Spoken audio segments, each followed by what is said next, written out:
আসসালামু আলাইকুম দর্শক, ওয়েলকাম টু শারনস কিচেন। আজকে আমি রান্না করব বেঁচে যাওয়া ভাত দিয়ে ফ্রাইড রাইস। আর এই ফ্রাইড রাইসটা সবার অনেক পছন্দের। সাথে যদি আপনারা ডিম অথবা চিকেন দিয়ে পরিবেশন করতে পারেন, সেক্ষেত্রে এটাকে খেতে আরও বেশি ভালো লাগবে। ভর্তা দিয়েও এটাকে আপনারা খেতে পারেন। তো চলুন শুরু করা যাক।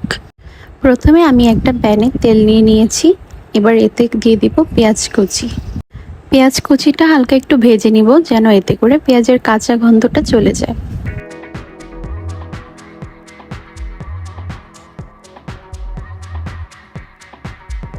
এই পর্যায়ে দিয়ে দিব গাজর কুচি।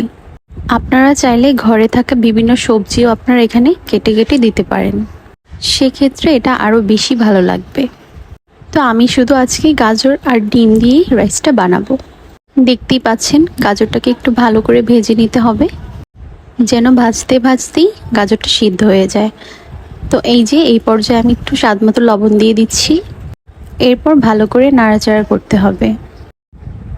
দেখতে পাচ্ছেন দর্শক, এই পর্যায়ে দিয়ে দেব আমি একটি ডিম। ডিমটিকে আমি একটু হালকা ভেজে নিব।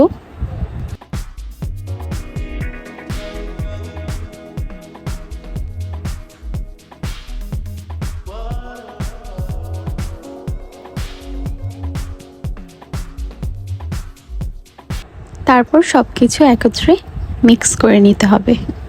এই পর্যায়ে আমি এখানে অ্যাড করে দেব নুডলসের মশলা। আপনারা চাইলে এখানে ম্যাজিক মশলাটাও ইউজ করতে পারেন, এতে করে রাইসটার টেস্ট একটু ভালো আসবে।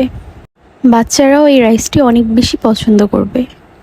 দেখতেই পাচ্ছেন দর্শক, আমি সব কিছু একত্রে মিক্স করে নিয়েছি। ভালো করে মিক্স করে এই পর্যায়ে আমি দিয়ে দিব সেই বেঁচে থাকা ভাতগুলা।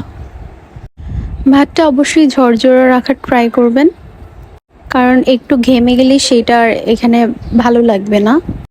তারপর এটাকে ভালো করে মিক্স করে নিলেই হয়ে যাবে ফ্রাইড রাইস। দর্শক, আমার ভিডিওটি যদি আপনাদের ভালো লেগে থাকে তাহলে প্লিজ চ্যানেলটিকে একটু সাবস্ক্রাইব করে পাশে থাকবেন।